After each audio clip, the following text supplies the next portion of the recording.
Took 45 minutes to get all dressed up, and we ain't even gonna make it to this cloud. Take all of me.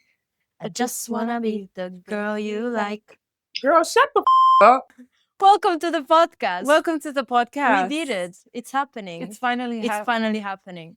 So, would you like to briefly introduce yourself? Yes. Hello, everyone. I'm Zoe. I am a frequenter here at the Maltvault. I actually live in Rotterdam, so I got introduced to the Maltvault by one of my dear friends. And she kept inviting me back, and I kept coming back, and then I came back more and more, also by myself and as a friend now. And I also got introduced to Juicy, and now we have a lovely relationship. And then we thought, let's yap more, but this time in front of a camera. My name is Juicy, and it's my real name. I've been working at the Maltvault for so long. It's been 7 years. So I don't know if you're listening to this, you probably know me or know this place. And if you know this place, you know me because I'm always here. I've been wanting to do this for a while. I just couldn't really find the right angle. I don't want to call it a mission, that's extra. But the idea behind this podcast is to do something that is much more like a dialogue and a confrontation. Conversation. Well, just the spectrum of different topics rather than strictly whiskey, and something that feels fun. Okay. Zoe said, I don't know how it happened, but I think you were talking to our guest about it. And it was like, why don't you guys do it together? Yeah. And that was, I don't know, 3 months ago. I think so. And Something here like we that. are now. So hoping that the microphones are recording all of this. So Yeah, we got some proper new equipment. So we're ready to use it. I'm going to tell you about whiskey. One thing I know about in life is Beyonce. And so if Beyonce brings out a whiskey, I happen to know about whiskey as well. Award-winning American whiskey founded by Beyonce Knowles Carter and crafted in partnership with Moet Hennessy and 5-time international whiskey competition master distiller of the year, Dr. Bill Lumsden. Here, the complexity of rye is married with the elegance of malted barley, finished to perfection in Pedro Jimenez sherry casks. This is weird. And a harmony of spice fruits with sublime hints of fruit. I said fruit twice, doesn't matter. Like nothing else before is reimagined whiskey. 44% alcohol. The color is a deep copper. The aroma is a tangy Seville orange mingle with soft sun-kissed raisins while sizzling with spices. Of the clove, cinnamon, and ginger play with luxurious notes of demerara sugar and toffee. The taste is rich and buttery coffee, followed by an array of spices with cinnamon, clove, and classic rye, spice up front, followed by soft malty cascading notes, intertwined with the vibrant citrus notes. Girl, she's talking a lot. Okay, but it finishes the head, heart, and tail. Hints of honey encountered with a soft, lingering finish reminiscent of plump sultana and ripe cherries. Beyonce. Where does the name come from? So her son is called Sir. Her son is called Sir. Yeah, actually. She has a son named Sir. I don't know where the Davis part comes from. The whiskey brand Sir Davis is named after Davis Hogue, Beyonce's great-grandfather, who was a farmer and a moonshiner in the American South during the Prohibition era. Our guest.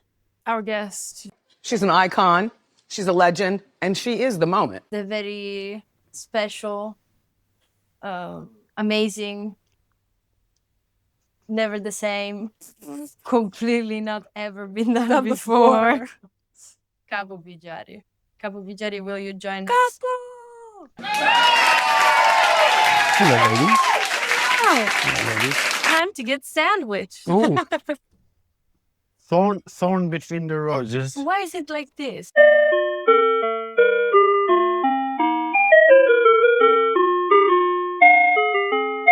So, Capo Bijary, how are you today? I'm good, thank you. Oh, nice, lovely Sunday. What did you do yesterday?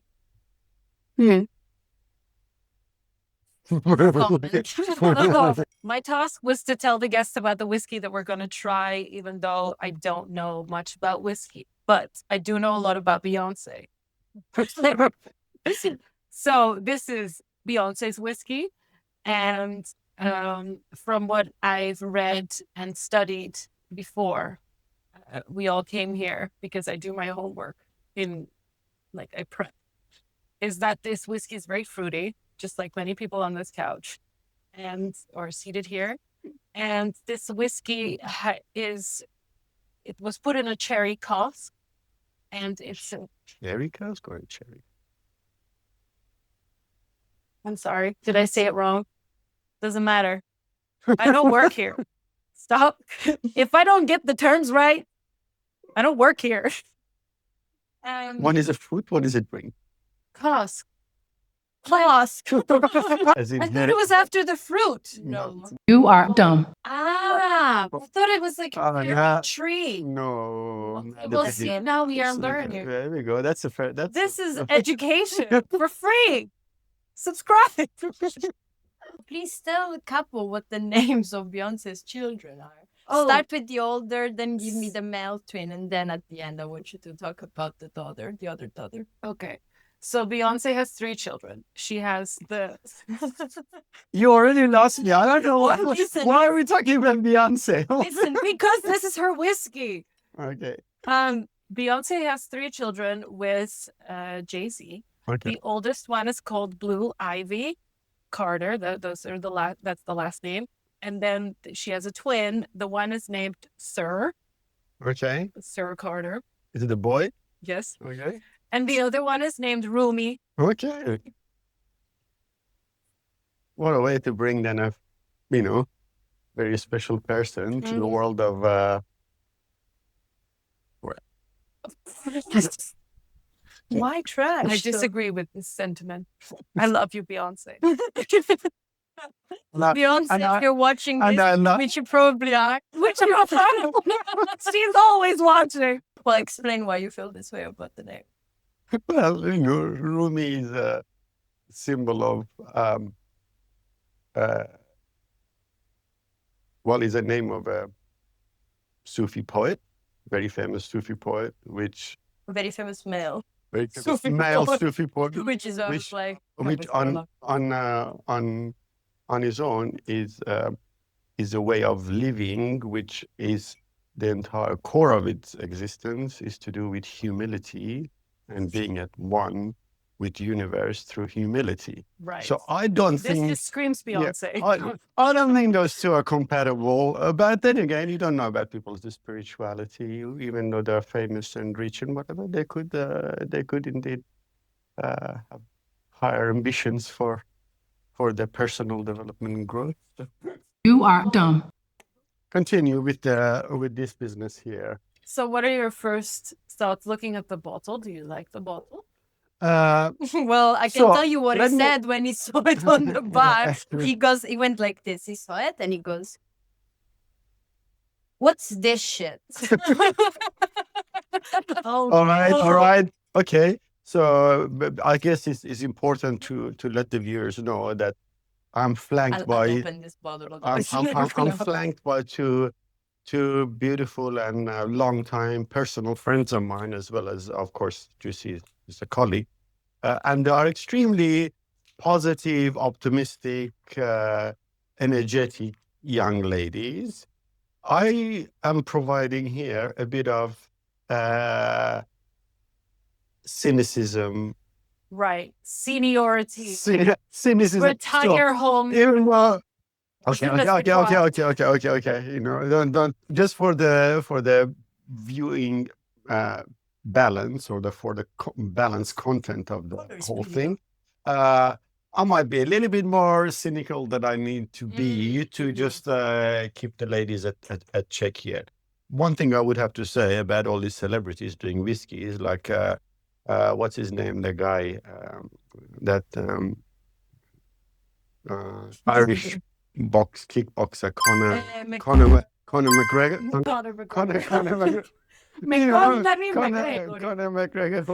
No, Conor. Yeah, whatever. You know the guy. Yeah, but what do we say in Solange. Solange? Which sounds a lot like Solange. For Beyonce's That's whiskey, we Beyonce's say sister. Solange. We say Solange. I wonder if Beyonce drinks that instead of saying Solange, she says Solange. Also, we found the use for this thing. Zoe asked me to order this. Shut up! Don't expose me. She couldn't explain Wait. why we needed this. We But she closed said the we did this it. studio. So I did buy it, and yeah, I think I found If you something ever to need use it for. to make a I'll do skirt, this. oh well, there we go. We can, And then we put the bubble in front.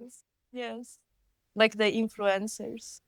Look at the color. Look at the material. Oh God, Is this a whiskey or is it a whiskey? And this is something. it's a rye, Okay, here but we not go. only rye. Is rye and barley. Okay. So, Probably 51% rye. The rest Okay, barley, so- other grains. What does that sherry tell cask. us? There's probably going to be a bit sweeter than malt, because rye generally is. Rye is anything that is distilled from at least 51% corn. You are dumb. Rye, distilled from at least Roja. 51% rye, which in Dutch is a roja. Yes. okay. But Which it in is gonna be Spanish sweeter. is Look. red. It is, but it is going to be sweeter. So, so basically, gas. whiskey, Scotch whiskey, is only barley, yeast, and water. When you talk about American stuff, then you get all this other stuff like corn and rye, different kind of grain. So the reason I ask is that a whiskey or the whiskey is because they taste completely different. I mean, they might as well be a different product altogether. Pretty oily.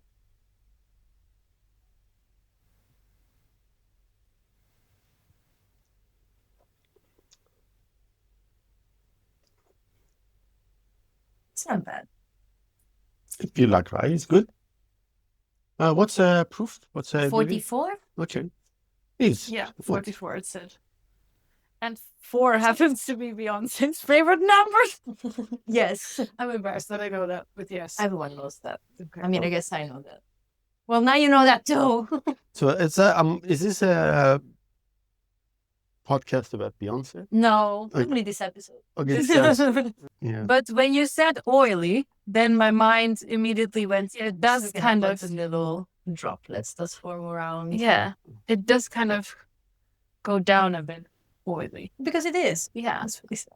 Yeah. No, but that's why I don't say, maybe I wouldn't have noticed it if you didn't point it out. That's what I'm trying to say.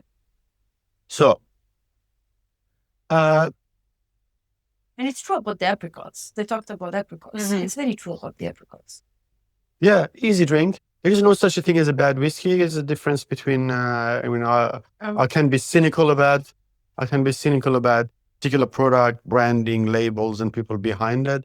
But the truth of it is that anybody that works in the industry has spent decades and decades perfecting the work. So it is a lot of work for any kind of whiskey. So even if you don't like it, Is that because it has to age? So yeah, long? the process, yeah, and they have to be aged minimum 3 years, and the process of creating a flavor profile and getting that balance of rye, for example, in this case with malted barley or corn, whatever the composition of these things are, has to be done with great deal of thought. It's not like, okay, I just put potato, fermented, distill it, and then I have vodka. Or gin, I add some herbs and everything. This would take a long time of planning. And so that's why we have a lot of respect for whiskey, and that's why it's a more expensive product. And that's why, of course, you get people like, famous people You can say the name. It's okay. jump on it. You can say the name. That name will not come out of my lips. You did already say it. Yeah. But so I think this came out last year in 2024. But then what you're saying is that it took a lot longer. Absolutely. Way before 2024. Yeah. This Absolutely. was already Absolutely. Bottled for Park Davis Hog Distilling Company, Houston, Texas. Okay, so this is an existing operation. Yeah. And that particular release is a sort of a celebrity release. So it's just important to not be misinformed Yeah. that Beyonce has built a distillery and hired Yes. people. And so that's the thing. That's why I think to some people that might be off-putting, but to me, that's more comforting because although, great artist as she is and famous, it's not her trade. So it's good that they have the foresight to team up with the right people who can create the product that they know how to do.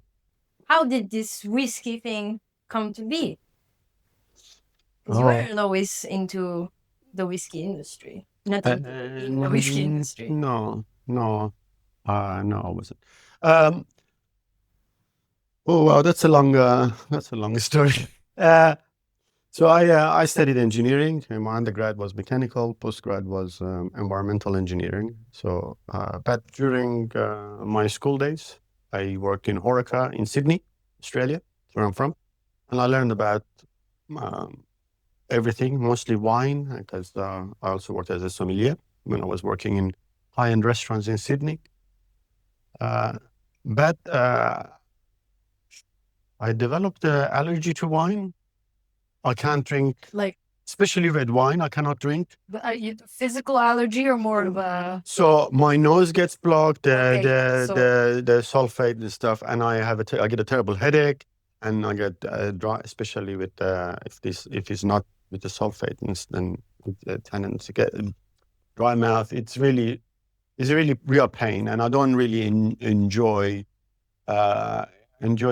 Well, it's always a big problem. Although you go to dinner with friends and you want to share a bottle of wine, and you kind of get coerced into having a glass or two, whatever, and you do it. Coerced. But then, it doesn't take much to twist my rubber arm. Twist my rubber arm is an informal idiom that means to convince or pressure someone to do something they are reluctant to do, often in a playful or lighthearted manner. But then the next day is a bit of a problem. So one day somebody told me, you should try drinking whiskey, because whiskey is still product and doesn't have any of those side effects. So I started drinking whiskey, and I realized that the knowledge that I had from what I know about wine, recognizing flavors and having this huge nose and being very sensitive to aromas, really helped me to sort of very quickly. I wasn't going to start about your nose. This huge nose. Then fast forward to leaving the Horeca, working as a professional engineer and consultant for many, many years, but still playing with whiskey, just enjoying it personally. And one of my things was that I traveled a lot. I lived in so many different countries, and I traveled a lot. And one of the things that I used to do, pretty much every city I went to, one of the first things, you look up to, people look up, what's the best club to go to, or what's the best, architect or museum. For me, one of the first things was, what's a local whiskey bar to go to? I was based actually in West Africa, doing a long-term project in Sierra Leone, in Freetown. And we started this whiskey club with a few other consultants. So we would be stationed like 6 months or 4 months, depending on different rotations for different people in the country. And then you would go home to your home port, whether it be, for me was at the beginning was London, then it was Netherlands. And then you come back to it. And the rule was for our friends and groups to, every time they went away, they come back with a couple of whiskey bottles that we add to the collection of the club. I decided that I didn't want to do that work anymore. So I started working on a startup, which was related to my old work. Still is a startup. But because I knew that project was going to take a long time to take off the ground, and I was already back in Europe, living in Utrecht, I thought I must do something that keep myself entertained. And an old Scottish friend of mine who was involved with me at the whiskey club, and he was the older silverback Scottish guy who brought everybody together because, he was well respected for his whiskey knowledge. He insisted that I should open up a whiskey bar. I started thinking about the process a little bit like I was a consultant, of course. My job was to dissect solutions and break them down into different components. One was, okay, how do you choose, if you go to a whiskey bar, how do you choose the whiskey that you want to try when there is like 400, 500,000 brands on the menu about this thick? How do you choose the whiskey? So that needed to be somehow resolved. And then another thing was price. Whiskey is not cheap. So how do you know the difference between a whiskey that costs you 15 euros or 300 euros a glass? What is the, you just buying label, or are you actually getting quality thing and things like that? And next thing that also was an issue was, how do you compare whiskeys side by side? Because it's okay to get one glass somewhere when you're on a holiday, and I'm sure everybody has that experience.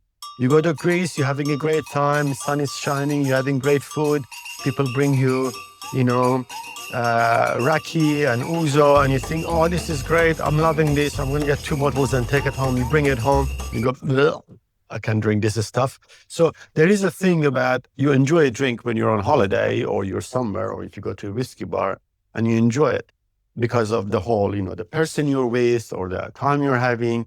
But that's not the reality of the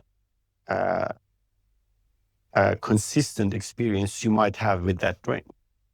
So then it was developing a system where people can drink three different whiskeys side by side, and constantly compare one whiskey with the other, and really narrow down for themselves what is it that they actually like, rather than somebody telling them that this brand, because it's made by Beyonce, is going to be great. I was in Ireland for a friend's wedding, and I got really excited about all time I was there and going to whiskey bar. And that's when I thought, okay, I'm definitely doing it. Came back from the wedding back in Utrecht and started looking at location. So I opened up a small place in Voorstraat up the road, which was only like 35 square meters. And the idea was just, I work by myself. I have a big whiskey collection at home. I'll bring him to the bar, and then I get some more and set them up. And I did all the decoration and design and building inside myself. And it was just meant to be something that I keep myself entertained. Little that I knew that it was going to take over my life, and just the public took to it so well. And 8 years later, here we are. It would be unfair to say that this is a whiskey bar business and we are whiskey expert. Is more than that. Is more like it's more of a community, whether it's our friends like you or our regular guests or whatever. It has become the place that we all feel at home and whatever, safe. And whiskey it was a catalyst. Yeah, it's but it's not the main event in this way. Yeah. I would agree, because I think, as I said in the beginning, for me, when I started to come here, it was because of my friend tagged me along.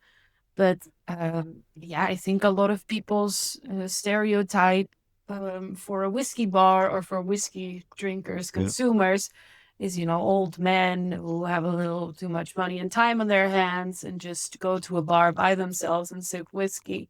And I think anytime I walk in here, you see people of all ages, different types of people as well, different groups of friends and family. Both men and women and non-binary people of all gender appropriations and the pronouns, everyone is included. The main focus is really the tasting experience, and it's treated a little bit like I don't want to say like a spiritual experience or like a mindfulness experience. Whatever that means. You can really focus on the experience and what is it that you have in front of you and who maybe you have next to you. And it's like a time capsule. And it's really when you experience this sense of, I'm in a safe place. And probably the most important point is us as a staff and the staff that I originally employed. Like Juicy, for example, she's a young lady who can put lots of 7-year-old long-term whiskey drinking expert old men to shame with their knowledge of whiskey. And this is what I wanted to create, have a place where is not a classic, like we deliberately do not employ people that come here, they say, oh, I've been working in whiskey industry for 10 years and I'm a bearded guy that I have all this information and knowledge. But that's totally opposite of what we employ here. Let me ask you guys a question. If you'd like. Yeah. I'll start with Zoe. Zoe, there you go. Zoe, we kind of, Oh, weird. we just Stay with us now. Yeah, just wanted to do the podcast, and so we should do the podcast. But of course, I did not really want to be involved because for a number of reasons, it's not. And It's yet not- here he is. Yeah. You have no Um, choice. But we thought, okay, well, how do we make a podcast that is in here and about here? But once again, because the core of this business, as we discussed before, is not just whiskey, it's the community that we have. Yeah. How do we make the podcast that reflects that rather than becoming a multiple podcast? Yeah. And I think I suggested Zoe because Yes. you and Juicy and Zoe, you guys have such a great synergy. My question was there at some point that you thought you're going to be cornered and get involved in talking about whiskey and be a bit challenged by that kind of thing? Or was it like, okay, no, I want to get my fly. yeah. Cornered. Yes, exactly like I that. felt like that fly. Yeah, I felt like the fly terrorizing and Yeah. getting cornered. So, well, first of all, I was honored that you guys considered me. I think it's a really sweet thing to have been asked for a podcast in this really nice place that I enjoy going to, and I consider you guys friends and really close friends and really nice and sweet people. Stop all of that. Yes. But the main, I think I was a bit hesitant because I'm by no means a whiskey expert. When I come here, I rarely drink whiskey. I would like to get into it more, and I think this podcast might be a great way to, get my journey going along as a whiskey consumer. I think that was one of the reasons why we wanted you, though, because it is important that people know that whiskey is not the beginning and the end of this place. Yeah. There's a lot more to this place than just whiskey. And you don't have to Exactly. know about whiskey to enjoy whiskey. And if Yeah. you don't enjoy whiskey, it's also okay. It's also okay, and there's a lot more here. Outside of the menu, you guys not only have great drinks, you also have great snacks, you have a great ambiance. So this place is a lot more than just a whiskey bar. I mean, we've touched upon that many times. But and I think Juicy and we spend quite some time in the same areas of the internet and listening to, Beyonce. You are dumb. And listening to similar music, which I think we found out the longer we spent time together, that we were like, wait a minute, every time I throw off something, she catches it, and the other way around. Yeah. That's So- why we thought it was great. Yeah. So Yeah, that's and when I realized that was the angle, and the angle of this podcast is more community and bar experience, and I love going out. And then I thought, actually, I do think that I can bring something to the table. Congratulations. I have never, in my many, many years, known anybody who knows the lyrics to all the songs.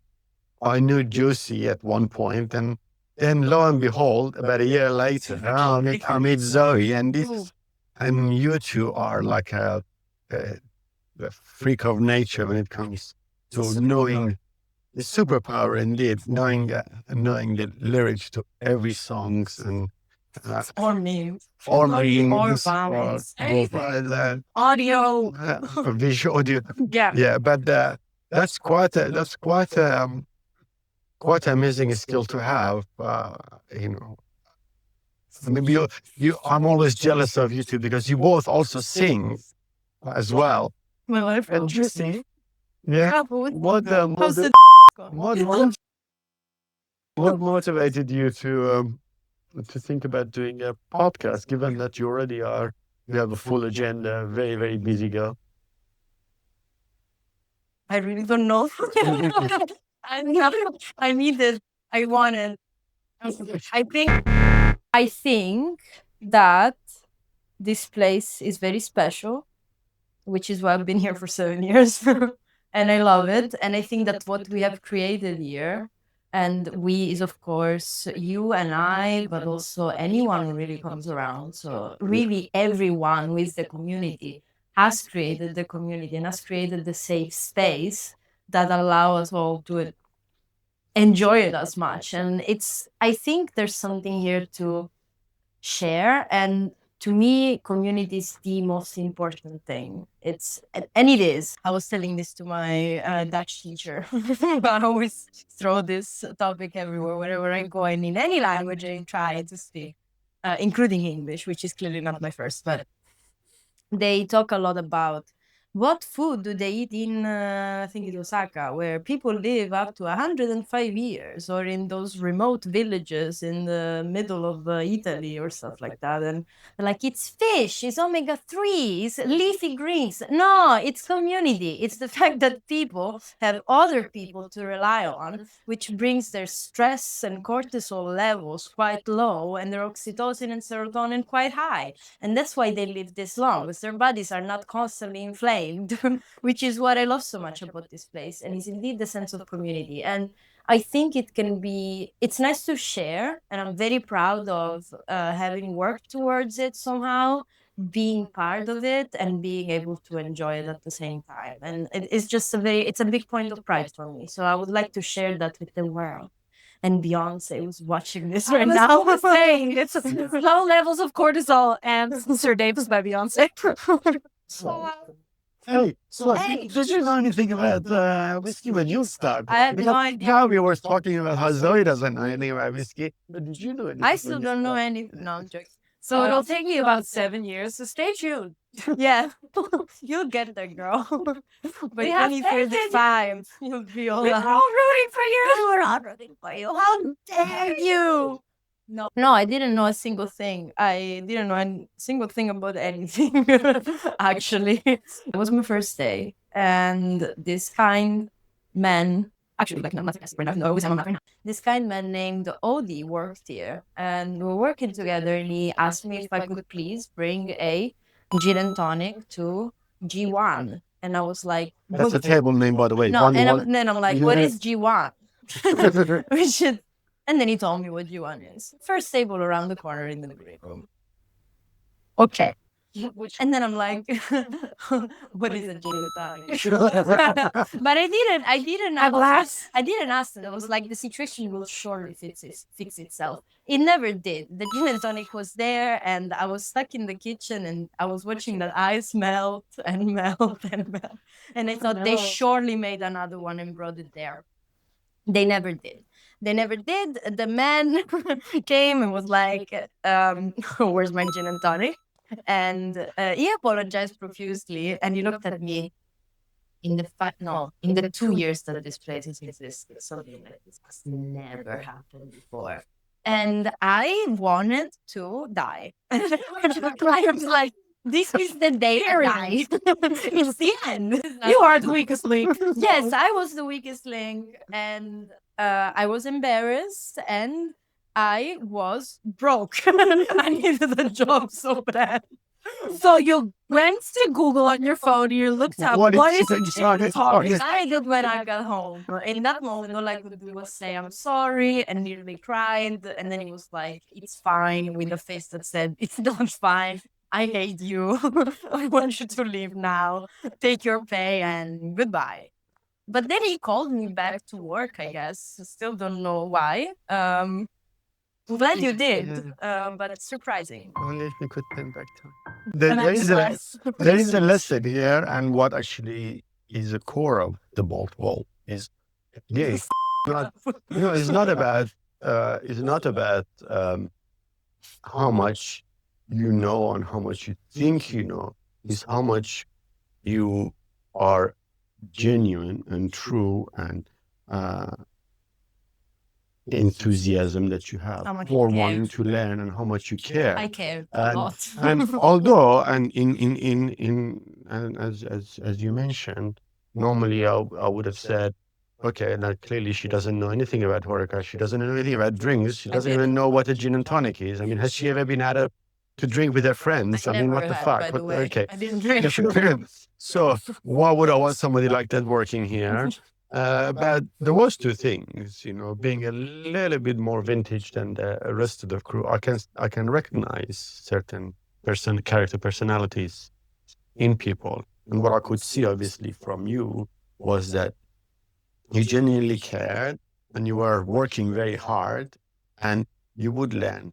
There was a thing about Juicy that also I still find astounding is that no matter how much things go wrong, that confidence that I can do it never fades.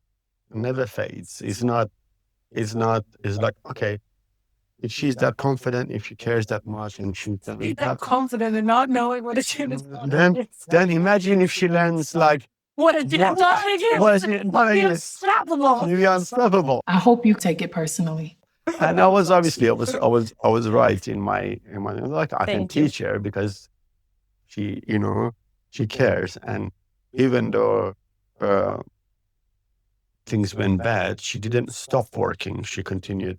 So there was a things about recognizing what kind of people you want around the place, and I think that's what we saw. But I would say that of course the fact that you're here after 7 years is a bit of a miracle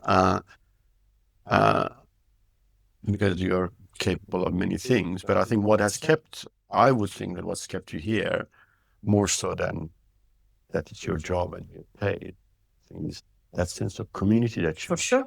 enjoy very much because it's has become part of your personality or identity. Yeah.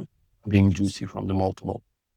Yeah, At least this is what is viewed from it's the outside. community It's for sure. separating you from the. It's also the fact that it's very unlikely that I could ever find a customer base as kind and polite as what we have here.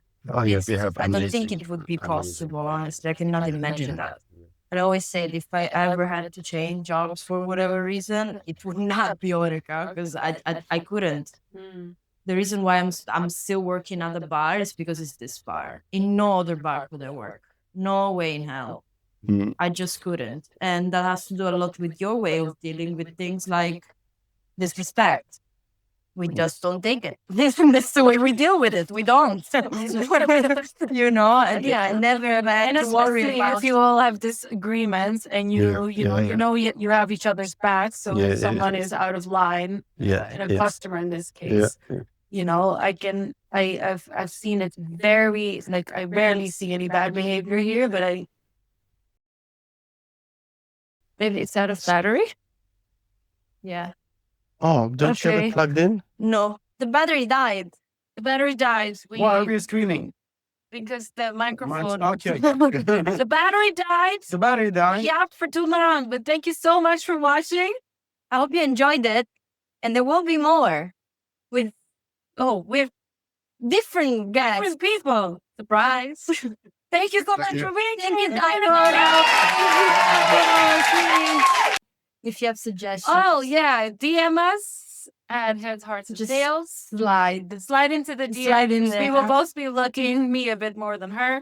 Because I like to watch. If you want to get sandwiched next, let us know. Thank you so much. Thank you.